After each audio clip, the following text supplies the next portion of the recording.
Hello friend, Anas chemistry lecturer के इस video lecture में आप सभी का स्वागत है। इस वीडियो लेक्चर में हम इलेक्ट्रोकेमिस्ट्री 12th क्लास का तीसरा चैप्टर वैद्युत रसायन शुरू करने जा रहे हैं। तो पहले इलेक्ट्रोकेमिस्ट्री के बारे में कुछ जानना है, यानी इलेक्ट्रोकेमिस्ट्री कहते किसे हैं।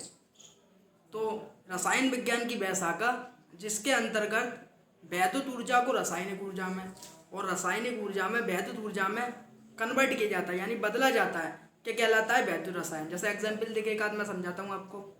हमारे घर में लाइट आती है, तो हमारे जो घर में लाइट आती है वो क्या आती है, वैद्युत ऊर्जा आती है। अब हमने अपनी जो हमारे घर पे लाइट आई उससे हमने अपने मोबाइल की बैटरी चार्ज करी, मोबाइल की बैटरी चार्ज करी इन्वर्टर की बैटरी चार्ज करी, तो हमारे घर पे जो लाइट हुई वो क्या आई, वैद्युत ऊर्जा। अब वैद्युत ऊर्जा को हमने किस में कन्वर्ट किया, रासायनिक ऊर्जा में, यानी हमने मोबाइल की बैटरी चार्ज कर ली।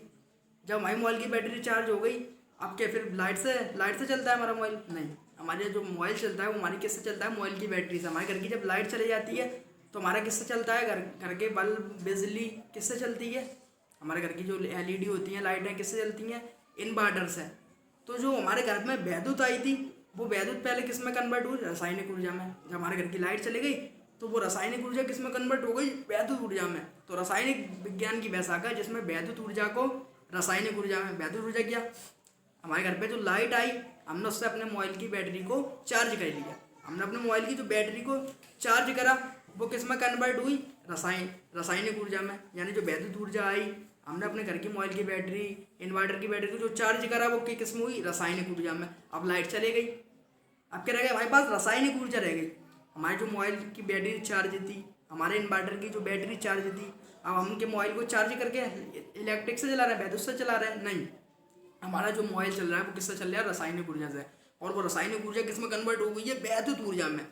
ऐसे ही हमारे घर का जो इन्वर्टर है वो क्या, हमने किससे चार्ज करा था, वैद्युत ऊर्जा से। तो जब वैद्युत ऊर्जा किस में कन्वर्ट हुई थी, रासायनिक ऊर्जा में। अब रासायनिक लाइट तो चले गई, अब रासायनिक ऊर्जा किस में कन्वर्ट हो रही है, तो वैद्युत ऊर्जा में। तो रसायन विज्ञान की वह शाखा जिसमें वैद्युत ऊर्जा को रासायनिक ऊर्जा में और रासायनिक ऊर्जा को वैद्युत ऊर्जा में कन्वर्ट करा जाता है, क्या कहलाता है, वैद्युत रसायन कहलाता है।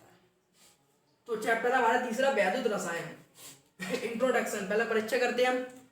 रसायन विज्ञान की वह शाखा जिसके अंतर्गत वैद्युत ऊर्जा को रासायनिक ऊर्जा में, यानी हमारे घर पे जो लाइट आई हमने उससे अपने मोबाइल की बैटरी चार्ज करी। हमारे घर पे जो टॉर्च होती हैं, LED वगैरह होती हैं चार्ज करने वाली, उन्हें चार्ज कर लिया, इन्वर्टर को चार्ज कर लिया। तो बहुत सी जो चीज़ें जिन्हें हम वैद्युत ऊर्जा से रासायनिक ऊर्जा में परिवर्तित कर सकते हैं। तो वैद्युत ऊर्जा को रासायनिक ऊर्जा में, यानी मैंने अपने मोबाइल की बैटरी चार्ज कर ली, वो वैद्युत ऊर्जा से किस में कन्वर्ट हो रही है, ऊर्जा, रासायनिक ऊर्जा में, तथा रासायनिक ऊर्जा को वैद्युत ऊर्जा में। अब मेरे घर की लाइट चली गई, अब मोबाइल के मैं उससे ही चलाते रहूँगा चार्जर से? नहीं, मेरे मोबाइल की जो बैटरी में जो रासायनिक ऊर्जा है वो किस में कन्वर्ट हो रही है, वैद्युत ऊर्जा में। तो ऊर्जा को तथा रासायनिक ऊर्जा को वैद्युत ऊर्जा में परिवर्तन किया जाता है, क्या कहलाता है, वैद्युत रसायन कहलाता है। अब हमारी हेडिंग इलेक्ट्रोड। अब इलेक्ट्रोड किसे कहते हैं इसे समझते हैं। जब किसी धातु की छड़ को उसी धातु की लवण के विलयन में डुबोया जाता है, जैसे आपकी ये विलयन है, कोई आपकी धातु की छड़ है कॉपर की, ये आपकी कोई धातु की छड़ है, ये किसकी है, कॉपर की। तो जब किसी धातु की छड़ को उसी धातु के लवण के विलयन में, लवण है आपका कॉपर सल्फेट का विलयन है, CuSO4। तो जब किसी धातु की छड़ को उसी धातु के लवण, जैसे कॉपर की छड़ है तो कॉपर सल्फेट के विलयन में डुबो दिया। अगर जिंक की छड़ है तो जिंक सल्फेट के विलयन में डुबो दिया। जिस धातु की छड़ होगी उसी धातु के लवण के विलयन में डुबोया जाएगा। तो जब किसी धातु की छड़ को उसी धातु के लवण के विलयन में डुबोया जाता है तो धातु पर धनावेश या ऋणावेश आ जाता है। यानी आवेश आपके दो प्रकार के होते हैं, आवेश 2 टाइप, धनावेश, ऋणावेश, नेगेटिव पॉजिटिव। तो धातु की छड़ पर अगर प्लस आएगा, यहाँ पर जैसे आपकी धातु की छड़ पर कॉपर पे क्या है, प्लस आएगा, तो विलयन पर उसके विपरीत प्रकृति का आवेश आ जाएगा। यानी धातु की छड़ को मैंने डुबोया तो इस पर प्लस आया तो इस पर क्या आएगा, माइनस। अगर इस पर माइनस आया तो विलयन में क्या आएगा, प्लस। यदि जिंक की छड़ पर प्लस आया तो विलयन में क्या आएगा, माइनस। और जिंक पे अगर इधर मान लो, वैसे तो जिंक पे माइनस होता ही नहीं है और कॉपर में माइनस होता नहीं है। जब हमें पता नहीं हो, अभी तो पता है तो प्लस आएगा। अगर इधर माइनस आया तो इधर क्या आएगा, प्लस। लेकिन कभी कॉपर पर माइनस होता नहीं है और ना जिंक पे, क्योंकि प्लस रखते हैं, ठीक है। तो जब किसी धातु की छड़ को उसी धातु के लवण के विलयन में डुबोया जाता है तो धातु पर धनावेश या ऋणावेश आ जाएगा। अगर धातु पर धनावेश आएगा तो विलयन पर माइनस आएगा, अगर धातु पर माइनस आएगा तो विलयन पर क्या आएगा, धनावेश। तथा विलयन पर उसकी विपरीत प्रकृति का आवेश आ जाता है।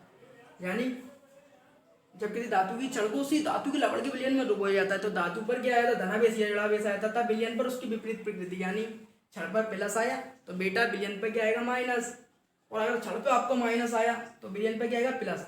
विपरीत प्रकृति, यानी यहाँ प्लस आया तो यहाँ माइनस, यहाँ माइनस आया यहाँ प्लस, उसकी विपरीत प्रकृति का आवेश आ जाता है। इलेक्ट्रोड दो प्रकार के होते हैं। इस आवेश को आप इलेक्ट्रोड के माध्यम से बहुत अच्छी तरह समझ सकते हैं। इन इलेक्ट्रोड को आप बहुत अच्छी तरह समझना, अगर इलेक्ट्रोड समझ लेंगे इसका यूज न्यूमेरिकल में होता है आपका।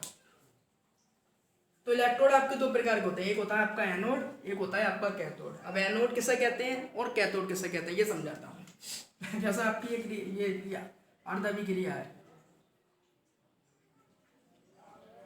आपने जिंक +2 + 2 इलेक्ट्रॉन, एनोड। तो एनोड किसे कहते हैं, जहां पर इलेक्ट्रॉन त्यागे जाते हैं, जहां पर इलेक्ट्रॉन त्यागे जाते हैं, जहां पर इलेक्ट्रॉन त्यागे जाते हैं उसे क्या कहते हैं, एनोड। कैथोड इसका विपरीत होता है, जहां इलेक्ट्रॉन त्यागे जाते हैं वो क्या होता है आपका एनोड, और जहां पर इलेक्ट्रॉन ग्रहण किए जाते हैं वो क्या होता है आपका कैथोड। तो एनोड किसे कहते हैं, जहां इलेक्ट्रॉन त्यागे जाते हैं। अब इसने इलेक्ट्रॉन जो आवेश है, ये आवेश ये +2, ये आवेश 2 के बता रहे हैं, इसने 2 इलेक्ट्रॉन त्यागे जा रहे हैं। हमारी जो लैंग्वेज होती है, ऐसे मैंने कहा मेरे पास किसी के 2 रुपये हैं, तो 2 रुपये हैं मेरे पास किसी के, तो मेरे पास 2 ज़्यादा है। और जैसे हमारी लैंग्वेज में जो होता है, अगर हमारे पास किसी पैसे हैं तो हमारा फ़ायदा हो रहा है, हमारे पास ज़्यादा पैसे हैं तो हमारे पास फ़ायदा हो रहा है, और जिसके पास नहीं है उसका नुकसान हो रहा है। जैसे प्लस का चिन्ह को हम किसका मानते हैं, फ़ायदे का। मैथ में प्लस का चिन्ह किसका होता है, प्रॉफिट का। माइनस किसका होता है, लेस का, नुकसान हो रहा है। लेकिन केमिस्ट्री में उल्टा होता है, जिस पर प्लस आ गया तो उसका नुकसान हुआ है। यानी +2 का मतलब है इसके पास 2 इलेक्ट्रॉनों की कमी आ गई, जिनके ने 2 इलेक्ट्रॉन अपने त्याग दिए। तो एनोड पे क्या होता है, इलेक्ट्रॉन त्यागे जाते हैं, और जहाँ इलेक्ट्रॉन त्यागे जाते हैं उसे हम क्या कहते हैं, ऑक्सीकरण। याद रखना, जहाँ इलेक्ट्रॉन त्यागे जाते हैं उसे क्या कहते हैं, ऑक्सीकरण। एनोड पे क्या होता है, इलेक्ट्रॉन त्यागे जाते हैं, और जहाँ इलेक्ट्रॉन त्यागे जाते हैं वहाँ क्या होता है, ऑक्सीकरण। ऑक्सीकरण में जो होती है आवेश की वृद्धि होती है हमेशा। यानी अगर यहाँ पर एक नंबर, इधर एक नंबर है, इधर एक नंबर है, ऑक्सीकरण में हमेशा क्या होती है, आवेश की वृद्धि होती है। अगर कोई अभिक्रिया लिखो तो हम कैसे पहचानेंगे, वो मैं आपको सब समझा दूंगा, बस आप मेरे साथ सीख चलेंगे। अगर यहाँ एक नंबर है और यहाँ पर 2 आ गया तो क्या है, ऑक्सीकरण। अगर यहाँ पर 1 नंबर है और 1 से क्या आ गया, 4 आ गया तो क्या है, ऑक्सीकरण। अगर आवेश की वृद्धि हो रही है तो क्या है, आपका ऑक्सीकरण है। ऐसे यहाँ देखिए, जिस धातु पर कोई आवेश नहीं होता है वहाँ आवेश शून्य मानते हैं। तो यहाँ कोई आवेश नहीं होता वहाँ क्या मानते हैं, आवेश 0। जहाँ यहाँ कोई आवेश नहीं है तो आवेश क्या है, यहाँ क्या है, 0। तो 0 से 2 पे जा रहे हैं। अगर आवेश में वृद्धि हो रही है तो क्या है आपका, ऑक्सीकरण। तो 0 से 2 पे गया, क्या हो गया, ऑक्सीकरण। तो एनोड पर इलेक्ट्रॉन त्यागे जाते हैं, और जहाँ आवेश में वृद्धि हो रही हो वो क्या होता है, ऑक्सीकरण। एनोड पर आपका क्या होता है, ऑक्सीकरण। अब बात करते हैं कैथोड की। कैथोड इसके बिल्कुल विपरीत होता है। ये क्या है आपका, Cl2 है। इसने क्या करा, 2 इलेक्ट्रॉन ग्रहण करे।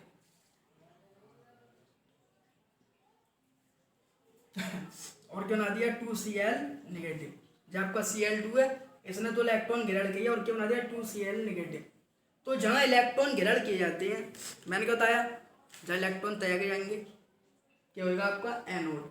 और जहाँ इलेक्ट्रॉन ग्रहण किए जाएंगे वो क्या होता है आपका, कैथोड। तो यहाँ पर इलेक्ट्रॉन ग्रहण किए जा रहे हैं। कितने इलेक्ट्रॉन ग्रहण किए हैं इसने, 2। जो ग्रहण किया करता है उसका क्या होता है, फायदा। तो जहाँ इलेक्ट्रॉन, अब यहाँ पर माइनस है तो Cl के दिखा रहा है 1 माइनस, यानी एक Cl ने 1 इलेक्ट्रॉन ग्रहण किया है, 2 Cl ने कितने ग्रहण किए, 2। तो कैथोड पे क्या होता है, इलेक्ट्रॉन ग्रहण किए जाते हैं। इसने कितने इलेक्ट्रॉन ग्रहण किए हैं, 2। यानी एक Cl ने 1 और दोनों Cl ने कितने ग्रहण किए हैं, 2। और जहाँ इलेक्ट्रॉन ग्रहण किए जाते हैं उसे आप क्या कहते हैं, अपचयन।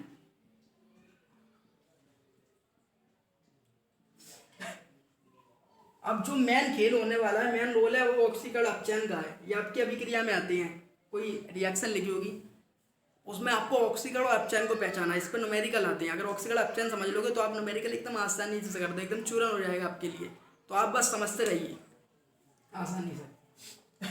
तो जहाँ एनोड एक और बताता हूँ, जहाँ इलेक्ट्रॉन त्यागे जाते हैं वहाँ क्या होता है, ऑक्सीकरण।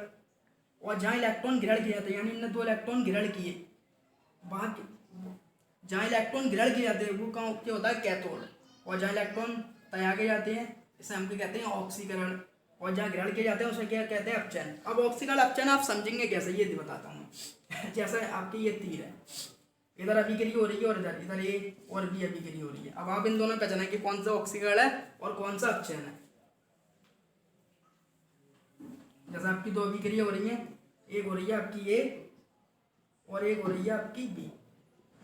अब आपको इन दोनों में से पहचानना है कि इनमें ऑक्सीकरण कौन सा है और कौन सा अपचयन है। इन दोनों में पहचानना है आपको ऑक्सीकरण कौन सा है कौन सा अपचयन है। तो पहले तो ये एक बार बता दूं, एनोड पे क्या होता है, इलेक्ट्रॉन त्यागे जाते हैं, जहाँ इलेक्ट्रॉन त्यागे जाते हैं उसे क्या कहते हैं ऑक्सीकरण। कैथोड पे क्या होता है, इलेक्ट्रॉन ग्रहण किए जाते हैं, जहाँ इलेक्ट्रॉन ग्रहण किए जाते हैं उसे क्या कहते हैं अपचयन। यहाँ पर एक माइनस है तो यहाँ पर क्या, जहाँ पर एक जैसे एक प्लस का चिन्ह है तो यहाँ पर क्या है प्लस का बन आवेश है, जहाँ माइनस है तो वहाँ माइनस का बन आवेश है। माइनस क्या होता है, छुपा होता है। जैसे यहाँ पर ए है, ए पे आपका कोई आवेश नहीं है, यहाँ पर जीरो है। जीरो से एक पे जा रहे हैं तो वृद्धि हो रही है, जहाँ वृद्धि होगी वहाँ क्या होगा ऑक्सीकरण। तो यहाँ पर क्या होगा ऑक्सीकरण। जैसे हम 2 से 3 पे जा रहे हैं तो क्या होगा ऑक्सीकरण, जहाँ वृद्धि होगी। अब यहाँ से मैं गया उल्टा 1 से 0 पे तो क्या हो गया अपचयन। तो अब ये बताएगा कौन, ये आवेश बताएगा। जैसे यहाँ पर 0 आवेश था, 0 पे से 2 पे गया तो वृद्धि हो रही है, तो क्या हुआ आपका जिंक का ऑक्सीकरण हुआ। यहाँ Cl पे क्या था 0 था, कुछ नहीं था। अब यहाँ पर जाके एक -1 आ गया तो 0 क्या है बड़ा और -1 क्या है कम है। यहाँ जी क्या है -1 था तो 0 से -1 पे गया तो -1 क्या है छोटा और 0 क्या है बड़ा, जहाँ कमी आएगी वहाँ होगा अपचयन। जैसे यहाँ पर आपके -1 है और आपका क्या है 0, तो -1 छोटा है और 0 क्या है बड़ा है, यानी इस पर कर्जा है और 0 ना किसी का कर्जा है ना कुछ नहीं है, तो यहाँ क्या हुआ ऑक्सीकरण। जैसे आपका 6 है, 6 से किस पे जा रहा है 5 पे, तो जहाँ कमी आए नंबर घटे आवेश घटे वहाँ क्या होगा आपका अपचयन, और जहाँ नंबर की वृद्धि हो वहाँ क्या होगा ऑक्सीकरण। 2-3 एग्जाम इसको नोट कर लीजिए, फिर इसके बाद 2-3 एग्जाम्पल और कराता हूँ, नोट कर लीजिए।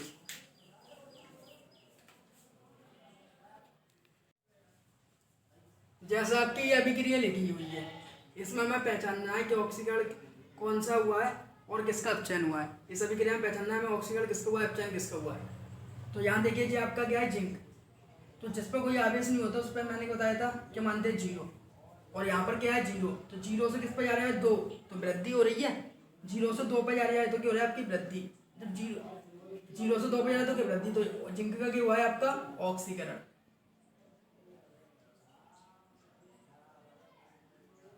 जिंक का क्या हुआ है आपका ऑक्सीकरण। ऐसे ही आपका Sn+ है, 2 से किस पर जा रहा है, जिस पर कोई आवेश नहीं होता उसको मानते 0, तो 2 से 0 पे जा रहा है, यानी कमी हो रही है, 2 बड़ा है और 0 क्या है छोटा, इसका क्या हुआ है अपचयन। तो ऐसी आपको अभिक्रियाएं दी होंगी, उसमें हमें ऑक्सीकरण और अपचयन पहचानना है। जैसे एक और एग्जांपल देता हूं, इस अभिक्रिया को ऐसे भी दे सकते हैं और ऐसे भी दे देते हैं, जिंक Sn+2 Sn जिंक +2। तो आपको कंफ्यूज नहीं होना, चाहे ऐसे लिख के दे दे चाहे ऐसे लिख के दे दे, चाहे ये ऐसे लिख के दे दे जिंक 2 पॉजिटिव Sn+2 Sn, तो आपको कंफ्यूजन नहीं होना। बस आपको क्या, चाहे ऐसे लिख के दे दे चाहे ऐसे लिख, बस आपको क्या मैंने क्या बताया, ये देखें आवेश की वृद्धि हो रही है या आवेश की कमी हो रही है। तो यहाँ देखिए यहाँ Zn है, यहाँ पर क्या है 0 से किस पे आ रहा है 2 पे, तो 0 से 2 पे जा रहा है तो क्या हो गया ऑक्सीकरण। यहाँ से 2 पे, ये 2 क्या है बड़ा और 0 क्या है कम, तो 2 से 0 पे यहाँ भी क्या हो रहा है अपचयन। ऐसे इसको देख लिए, यहाँ क्या है 0 से किस पे आ रहा है 2, 0 छोटा 2 बड़ा, बड़े नंबर पे आ रहा है तो क्या है ऑक्सीकरण। ऑक्सीकरण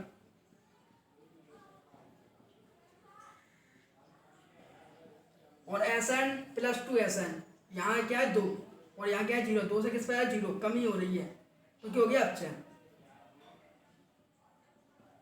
तो ऐसी आपको रिएक्शन दी होंगी, उसमें आपको ऑक्सीकरण अपचयन पहचानना है। अगर ये वीडियो अच्छी लगी हो तो हमारे चैनल को सब्सक्राइब करें, लाइक करें, कमेंट करें और वीडियो को अपने दोस्तों को शेयर करें। अगले लेक्चर में आपको मैं इसके न्यूमेरिकल करवाऊँगा।